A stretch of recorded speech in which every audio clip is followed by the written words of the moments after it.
എല്ലാവർക്കും ഒരിക്കൽ കൂടി ബെസ്റ്റോ യൂട്യൂബ് ചാനലിലേക്ക് സ്വാഗതം.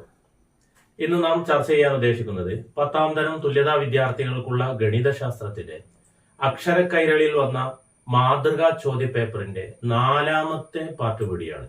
കഴിഞ്ഞ വീഡിയോകളിൽ നാം 18 ചോദ്യങ്ങൾ ചർച്ച ചെയ്തു കഴിഞ്ഞു. ഇന്ന് നമുക്ക് 19ാമത്തെയും 20ാമത്തെയും ചോദ്യങ്ങളാണുള്ളത്. വളരെ ഇമ്പോർട്ടന്റ് ഉള്ള ചോദ്യങ്ങളാണിവ. അപ്പൊ നമുക്ക് 19ാമത്തെ ചോദ്യത്തിലേക്ക് കടക്കാം. ഈ 19ാമത്തെ ചോദ്യം ഓപ്ഷണൽ ചോദ്യമാണ്. 2 ചോദ്യങ്ങളുണ്ട്. അപ്പൊ നമുക്ക് അതിൽ 1ാമത്തെ ചോദ്യത്തിലേക്ക് കടക്കാം. ഒരു സമചതുര സ്തൂപികയുടെ പാദവക്കിന്റെ നീളം 18 സെന്റിമീറ്ററും ചെരിവ് ഉയരം 15 സെന്റിമീറ്ററുമാണ്. ക്വസ്റ്റ്യൻ എ, സ്തൂപികയുടെ ഉയരം കാണുക. ക്വസ്റ്റ്യൻ ബി, സ്തൂപികയുടെ വ്യാപ്തം എന്ത്? അപ്പൊ ഈ ചോദ്യത്തിൽ പറഞ്ഞ കാര്യങ്ങൾ എന്തൊക്കെയാണെന്ന് നോക്കാം. പാദവക്കിന്റെ നീളം, പാദവക്ക് എന്ന് പറഞ്ഞാൽ നമ്മൾ എ എന്നാണ് കൊടുക്കാറുള്ളത്. എ സമം തന്നിരിക്കുന്നത് 18 സെന്റിമീറ്റർ. പിന്നെ തന്നിട്ടുള്ളത് ചെരിവ് ഉയരം. ചെരിവ് ഉയരം എന്ന് പറഞ്ഞാൽ എൽ എന്ന അക്ഷരം കൊണ്ടാണ് സൂചിപ്പിക്കാറുള്ളത്. ഇത് തന്നിട്ടുള്ളത് 15 സെന്റിമീറ്റർ. ഇവിടെ 18 സെന്റിമീറ്റർ, ഇവിടെ 15 സെന്റിമീറ്റർ. ഇതിലെ 1ാമത്തെ ചോദ്യം തന്നിരിക്കുന്നത് ഇതിന്റെ ഉയരം എത്ര എന്നുള്ളതാണ്. അതായത് എച്ച് സമം എന്ത് എന്നുള്ളതാണ്. അപ്പൊ ഇതിന്റെ സമവാക്യം നമ്മൾ പഠിച്ചിട്ടുണ്ട്. അപ്പൊ ഞാൻ ഇതൊരു മട്ടത്രികോണം വായിക്കഴിഞ്ഞാൽ ഈ മട്ടത്രികോണത്തിന്റെ ലംബവശമാണ് എച്ച്, ഈ ചെരിഞ്ഞിരിക്കുന്ന വശമാണ് എൽ, ഈ താഴ്ഭാഗം എന്ന് പറയുന്നത് a/2 ആയിരിക്കും. എ എന്നുള്ളത് ഇങ്ങോട്ട് മൊത്തം ഉണ്ടാവും. ഇതിന്റെ പകുതിയാണ് നമുക്ക് ആവശ്യമുള്ളത്. അപ്പൊ നമ്മോട് കാണാൻ പറഞ്ഞിരിക്കുന്നത് എച്ച് ആണ്. അപ്പൊ ഇതൊരു മട്ടത്രികോണമായതുകൊണ്ട് തന്നെ നമുക്ക് ഇതിന്റെ സമവാക്യം അറിയാം. കർണം സ്ക്വയർ മൈനസ് പാദം സ്ക്വയർ, അതാണ് ഇതിന്റെ ലംബ സ്ക്വയർ. അപ്പൊ ഞാൻ ഇവിടെ സമവാക്യം എഴുതാം. എച്ച് സമം L square minus a/2 whole square, root of എന്നുണ്ടാവും. ഇത് ചെയ്തു കഴിഞ്ഞാൽ നമുക്ക് 1ാമത്തെ ചോദ്യത്തിന്റെ ഉത്തരം കിട്ടും. അപ്പൊ എൽ എന്ന് പറയുന്നത് ഇവിടെ തന്നിട്ടുണ്ട് 15 സെന്റിമീറ്റർ. അപ്പൊ 15 സ്ക്വയർ മൈനസ് a/2 എന്ന് പറയുന്നത്, എ എന്ന് പറയുന്നത് 18 ആണ്. 18ന്റെ പകുതി, അപ്പോ 9 സ്ക്വയർ. 15ന്റെ സ്ക്വയർ നമുക്കറിയാം 225. 9ന്റെ സ്ക്വയർ 81. സ്ക്വയർ എന്ന് പറഞ്ഞാൽ 15 ഗുണിക്കണം 15 ആണ് 225. 9 ഗുണിക്കണം 9 ആണ് 81. ഇതൊന്ന് കുറച്ച് നോക്കാം നമുക്ക്. 5ൽ നിന്ന് 1 കുറച്ചാല് 4, പിന്നെ 12 ആണ് ഉണ്ടാവുക. 12ൽ നിന്ന് 8 കുറച്ചാല് 4, പിന്നെ ശിഷ്ട 1 ഉണ്ടാവും. അപ്പൊ 144. ഇതിന്റെ റൂട്ട് എന്ന് പറയുന്നത് 12. 12 × 12 ആണ് 144. അപ്പൊ എ എന്ന ചോദ്യത്തിന്റെ ഉത്തരം കിട്ടി. അതായത് ഉയരം എത്ര എന്ന് ചോദിച്ചാൽ 12. ഇനി ഇതിലെ 2ാമത്തെ ചോദ്യം സ്തൂപികയുടെ വ്യാപ്തം എന്ത് എന്നുള്ളതാണ്. സ്തൂപികയുടെ വ്യാപ്തം കണ്ടുപിടിക്കാനുള്ള സമവാക്യം നമുക്കറിയാം. 1/3 a²h എന്ന. അപ്പൊ ഇതാണ് ഇതിന്റെ വ്യാപ്തം. അപ്പൊ വ്യാപ്തം കണ്ടുപിടിക്കാനുള്ള സമവാക്യം ശ്രദ്ധിക്കുക. സമചതുര സ്തൂപികയാവുമ്പോഴാണ് ഈ സമവാക്യം. അപ്പൊ ഇതൊന്ന് ചെയ്ത് നോക്കാം. 1/3 × a². a എന്ന് പറഞ്ഞാൽ നേരത്തെ നമുക്ക് കിട്ടിയിട്ട് 18. അപ്പൊ 18 സ്ക്വയർ. h സമം 12. അപ്പൊ ഇവിടെ നോക്കാം. നമുക്ക് ഈ 3ഉം 12ഉം നമുക്ക് ഹരിക്കാം. 3 12ൽ 4 പ്രാവശ്യം. 18ന്റെ സ്ക്വയർ നമുക്കറിയാം. 18 × 18 324 ഗുണിക്കണം 4. ഇത് ഗുണിച്ചാൽ നമ്മൾ ഉത്തരമായി 4 4 16 ശിഷ്ട 1, 4 2 8 1 9, 4 3 12 1 13. 1396 സെന്റിമീറ്റർ ക്യൂബ് വ്യാപ്തമായതുകൊണ്ട്. അപ്പോൾ ഈ ചോദ്യത്തിന്റെ ഉത്തരം കഴിഞ്ഞു. മനസ്സിലായിട്ടുണ്ടാവും. ആദ്യം ഈ ഒരു മട്ടത്രികോണം നമ്മുടെ മനസ്സിൽ വേണം. എന്നാൽ മാത്രമാണ് ഇതിൽ ഏതെങ്കിലും 2 അക്ഷരങ്ങൾ തന്ന് അല്ലെങ്കിൽ 2 അളവുകൾ തന്ന് 3ാമത്തെ അളവാണ് കണ്ടുപിടിക്കേണ്ടാവുക. ഇത് ചെയ്തു കഴിഞ്ഞാലാണ് നമുക്ക് വ്യാപ്തം കണ്ടുപിടിക്കാൻ ചോദ്യം ഉണ്ടാവുക. അപ്പൊ ഇത്തരം ചോദ്യങ്ങൾക്ക് നമ്മൾ സമവാക്യങ്ങൾ നമുക്ക് അറിഞ്ഞിരിക്കണം. ഓക്കെ, നമുക്ക് അടുത്ത ചോദ്യത്തിലേക്ക് കടക്കാം. 19ലെ ഓപ്ഷൻ ചോദ്യം നോക്കാം നമുക്ക്. ഒരു വൃത്തസ്തൂപികയുടെ പാദ ആരം 6 സെന്റിമീറ്ററും ചെരിവ് ഉയരം 10 സെന്റിമീറ്ററുമാണ്. ക്വസ്റ്റ്യൻ എ, സ്തൂപികയുടെ ഉയരം കാണുക. ക്വസ്റ്റ്യൻ ബി, സ്തൂപികയുടെ വ്യാപ്തം കണക്കാക്കുക. നേരത്തെ ചോദ്യം സമചതുര സ്തൂപികയായിരുന്നു, ഇവിടെ വൃത്ത സ്തൂപികയാണ്. അപ്പൊ ഇതിന്റെ പാദ ആരം തന്നിട്ടുണ്ട്. പാദ ആരം എന്ന് പറഞ്ഞാൽ 6 സെന്റിമീറ്റർ. പിന്നീട് ഇവിടെ തന്നിട്ടുള്ളത് ചെരിവുയരം. നേരത്തെ പറഞ്ഞ മാതിരി തന്നെ ചെരിവുയരം എന്ന് പറഞ്ഞാൽ എൽ സമം നമുക്ക് ഇവിടെ തന്നിട്ടുള്ളത് 10 സെന്റിമീറ്റർ. ഇനി നേരത്തെ ഉള്ള അതേ രീതിയിലുള്ള ക്വസ്റ്റ്യൻ എ ആണ്, അതായത് ഉയരം എത്ര എന്നുള്ളത്. അപ്പൊ ഉയരം കണ്ടുപിടിക്കാൻ ഞാൻ നേരത്തെ പറഞ്ഞു, ഇവിടെയും ഇതുപോലെയുള്ള ചിത്രം തന്നെയാണ് ഉണ്ടാവുക. ഇതാണ് എച്ച്, ഇവിടെ a/2 പകരം r, ഇവിടെ എൽ. കണ്ടുപിടിക്കേണ്ടത് എച്ച് ആണ്, അതായത് ലംബമാണ് കണ്ടുപിടിക്കേണ്ടത്. അതേ സമവാക്യം തന്നെയാണ്. അപ്പൊ എച്ച് സമം √L² - R². എൽ എന്ന് പറയുന്നത് 10 സ്ക്വയർ മൈനസ് r എന്ന് പറയുന്നത് 6 സ്ക്വയർ. 10ന്റെ സ്ക്വയർ 100, 6ന്റെ സ്ക്വയർ 36. 100ൽ നിന്ന് 36 കുറച്ച് നമുക്ക് 64 കിട്ടും. 64ന്റെ റൂട്ട് എന്ന് പറയുന്നത് 8. അപ്പൊ എച്ച് സമം നമുക്ക് 8 എന്ന് കിട്ടി. ഇതിലെ രണ്ടാമത്തെ ചോദ്യം, അതായത് ക്വസ്റ്റ്യൻ ബി, ഉയരം തന്നു കഴിഞ്ഞാൽ അടുത്ത നമുക്ക് ക്വസ്റ്റ്യൻ ബി വരുന്നത് ഇതിന്റെ വ്യാപ്തം എന്ത് എന്നുള്ളതാണ്. അപ്പൊ വ്യാപ്തം സമം വൃത്ത സ്തൂപികയായതുകൊണ്ട് 1/3 × πr² എന്നാണ് സമവാക്യം. 1/3 × πr². അപ്പൊ 1/3 × π എന്ന് പറഞ്ഞാൽ നമുക്ക് π തന്നെ ഇവിടെ കൊടുക്കാം. r².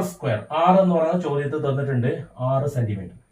അപ്പൊ r² × h എന്ന് പറഞ്ഞപ്പോ നമുക്ക് കിട്ടി 8. അപ്പൊ 1/3 × π × r എന്ന് പറഞ്ഞാൽ r² എന്ന് പറഞ്ഞാൽ 36 × 8. ഈ 3നെ നമുക്ക് ഇതുകൊണ്ട് ഹരിക്കാം. 1, 6ൽ 2. അപ്പൊ 12 × 8. അപ്പൊ 8, 2, 16, ശിഷ്ട 1, 8, 1, 8, 8, 1, 9. അപ്പൊ 96. ഇവിടെ ഒരു പൈയും കൂടെ ഉണ്ട്, അത് ഇവിടെ ചേർത്ത് കൊടുത്താൽ 96 പൈ സെന്റിമീറ്റർ ക്യൂബ്. ഇതാണ് ഈ ഉപചോദ്യത്തിന്റെ ഉത്തരം. ഓക്കെ, ഇനി നമുക്ക് 20ാമത്തെ ചോദ്യം. ഒരു പ്രദേശത്തെ കുറെ വീടുകളിലെ വൈദ്യുതി ഉപഭോഗമാണ് ചുവടെ പട്ടികയിൽ തന്നിരിക്കുന്നത്.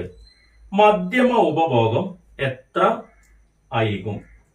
അതിൽ 2 കോളം തന്നിട്ടുണ്ട്. ഒന്നാമത്തെ കോളത്തിൽ വൈദ്യുതി ഉപഭോഗം യൂണിറ്റ് അടിസ്ഥാനത്തിൽ കൊടുത്തിട്ടുണ്ട്. 80, 90, 90, 100, 100, 110, 110, 120, 120, 130. അതിൽ വീടുകളുടെ എണ്ണവും തന്നിട്ടുണ്ട്. 4, 8, 5, 6, 8. ഇവിടെ എങ്ങനെയാണ് മധ്യമ ഉപഭോഗം കണ്ടുപിടിക്കുക എന്നുള്ളത്. അപ്പൊ ഈ ചോദ്യത്തിൽ തന്നിട്ടുള്ള 2 കോളം ഇവിടെ ഉണ്ട്. നമ്മൾ പുതുതായി 2 കോളങ്ങൾ നിർമ്മിക്കണം. ഈ 2 കോളങ്ങളും എങ്ങനെയാണ് ചെയ്യുന്നത് നോക്കാം. അതുപോലെ ഇങ്ങനെ നമ്മൾ സ്കെയില് ഉപയോഗിച്ചുകൊണ്ട് തന്നെ ഇങ്ങനെ കള്ളികൾ വരക്കണം. അപ്പൊ ഇവിടെ നോക്കാം, ഉപഭോഗം എന്നുള്ള കോളത്തിൽ നമ്മൾ ഇനി പുതിയ ഒരു സംഖ്യ എഴുതാൻ പോവാണ്. അപ്പൊ എഴുതുമ്പോൾ നമ്മൾ ശ്രദ്ധിക്കേണ്ടത് ഈ രണ്ടാമത്തെ സംഖ്യയാണ് എഴുതേണ്ടത്. അതായത് നമ്മൾ അപ്പർ ലിമിറ്റ് അല്ലെങ്കിൽ ഉയർന്ന പരിധി എന്നൊക്കെയാണ് പറയാം. ഈ ഉയർന്ന പരിധിയാണ് നമുക്ക് ആവശ്യം. അപ്പൊ നോക്കാം എങ്ങനെയാണ് ചെയ്യുന്നത് നോക്കാം. 90 വരെ, 90 വരെ. അതുപോലെ അടുത്തത് 100 വരെ, 110 വരെ. അടുത്തത് 120 വരെ.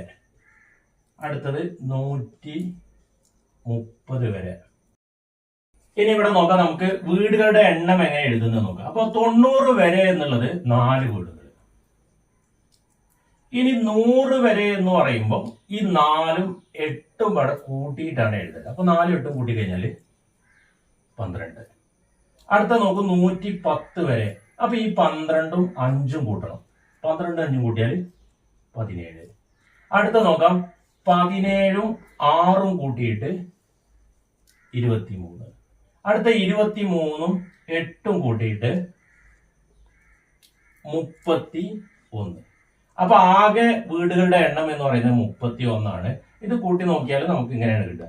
അപ്പൊ ആദ്യത്തെ സ്റ്റെപ്പ് ശ്രദ്ധിക്കുക, ഇവിടെയുള്ള സംഖ്യകളാണ് നമ്മൾ എഴുതേണ്ടത്. 90 വരെ, 100 വരെ, 110 വരെ, 120 വരെ, 130 വരെ. ഇനി ഇതിലെ വീടുകളുടെ എണ്ണം എഴുതുമ്പോൾ ആദ്യം 4 എഴുതുക, പിന്നെ 4ഉം 8ഉം കൂട്ടിയിട്ട് 12, 12 5 കൂട്ടി 17, 17 6 കൂട്ടി 23, 23 8 കൂട്ടിയിട്ട് 31. ഇനി നമ്മൾ എങ്ങനെയാണ് മധ്യമ ഉപഭോഗം കണ്ടുപിടിക്കുന്നത് നോക്കാം. അപ്പൊ ആദ്യം നമ്മൾ ചെയ്യേണ്ടത് ഇവിടെയുള്ള അവസാനത്തെ സംഖ്യ 30, ഈ 31നോട് 1 കൂട്ടുക, എന്നിട്ട് അതിന് പകുതി എടുക്കുക. അപ്പൊ 31നോട് 1 കൂട്ടിയാൽ നമുക്ക് 32 എന്നിട്ട് 32/2 എന്നാൽ 16. 16 അല്ല ഉത്തരം, 16ാമത്തെ സംഖ്യ എന്നുള്ളതാണ്. 16ാമത്തെ സംഖ്യ.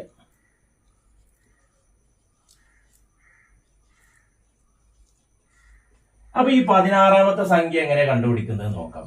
ഇവിടെ നോക്കൂ, 4 വരെ 90 ആണ്, 12 വരെ 100 ആണ്, 17 വരെ 110. അപ്പൊ ഈ 16ാമത്തെ സംഖ്യ എന്ന് പറയുന്നത് 12ന്റെയും 17ന്റെയും ഇടയിലാണ്.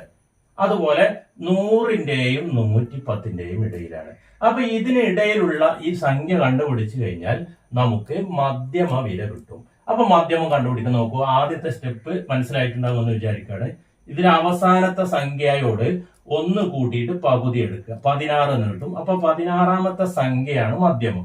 അത് കണ്ടുപിടിക്കാൻ ഈ 16 ഈ എണ്ണത്തിൽ ഏതിന് ഇടയിലാണ് എന്ന് ഉറപ്പുവരുത്തുക. അപ്പൊ ഇതിന്റെ ഇടയിലാണ് 12, 17. അതുപോലെ ഈ സംഖ്യയും നമ്മൾ പരിഗണിക്കുക. ഇനി നോക്കാം ഇതിന്റെ വ്യത്യാസം. ഇതിന്റെ വ്യത്യാസം എന്ന് പറയുന്നത് 17 മൈനസ് 12 എത്രയാണ്? 5 ആണ്. അതുപോലെ ഇതിന്റെ വ്യത്യാസം കണ്ടുപിടിക്കുക. 110 മൈനസ് 100 10 ആണ്. അപ്പൊ ഇതിനിടയിലുള്ള ഈ രണ്ട് സംഖ്യയുടെയും വ്യത്യാസത്തെ ഹരിക്കുക. അതായത് 10 ഹരിക്കണം 5 നമുക്ക് 2 എന്ന് കിട്ടും. അപ്പൊ ഇനി ഞാനൊരു പ്രത്യേക ടേബിൾ ഉണ്ടാക്കുകയാണ്. അപ്പൊ നമുക്ക് 16ാമത്തെ സംഖ്യ കിട്ടും. അതായത് ഈ 2 ഉപയോഗിച്ചാണ് നമ്മൾ ടേബിൾ ഉണ്ടാക്കുന്നത്. അപ്പൊ 100 മുതൽ 102 വരെ, ഈ 2 കിട്ടിയത് പെടുന്നതാണ് കേട്ടോ. 102 വരെ 13ാമത്തെ ആളായിരിക്കും. അതുപോലെ 102, ഈ 13 കിട്ടിയത് എങ്ങനെ വെച്ചാൽ 12 100 വരെ ഉണ്ട്. അപ്പൊ അടുത്ത സംഖ്യയാണ് 13 എന്നുള്ളത്. ഇനി 102 മുതൽ 104 വരെ 14ാമത്തെ ആള്. അപ്പൊ ഇനി അടുത്ത് നോക്കുമ്പോ 104 മുതൽ 106 വരെ 15. ഇനി അടുത്ത നോക്കൂ, 106 മുതൽ 108 വരെ 16ാമത്തെ ആള്.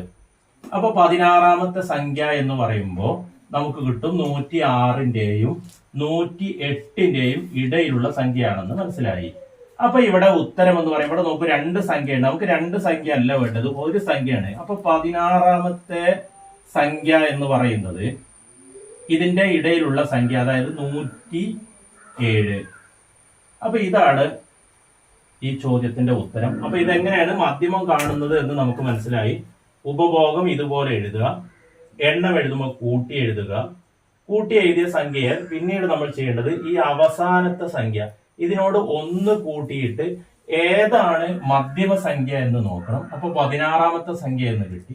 ഇത് കിട്ടിക്കഴിഞ്ഞതിന് ശേഷം ഏതിനിടയിലാണ്, ഏത് സംഖ്യകൾക്ക് ഇടയിലാണ് ഈ 16ാമത്തെ സംഖ്യ ഉള്ളത് എന്ന് നോക്കണം. അതിനുശേഷം നമ്മൾ ഇവിടെ മാർക്ക് ചെയ്ത് ഇതിന്റെ വ്യത്യാസങ്ങളുടെ ഹരണം ചെയ്യുക. അതാണ് ഇവിടെ 2 എന്ന് കിട്ടിയത്. ഈ 2 ഉപയോഗപ്പെടുത്തിക്കൊണ്ടാണ് നമ്മൾ 16ാമത്തെ സംഖ്യയിലേക്ക് എത്തേണ്ടത്. അപ്പൊ 106ന്റെയും 108ന്റെയും ഇടയിലുള്ള സംഖ്യയായ 107 എന്ന് നമുക്ക് കിട്ടി. ഇതോടെ അക്ഷര കൈരളിയിലെ മാതൃകാ ചോദ്യ പേപ്പറിന്റെ ഉത്തരങ്ങൾ ഇവിടെ അവസാനിച്ചു. ഓക്കെ, എല്ലാവർക്കും താങ്ക് യു.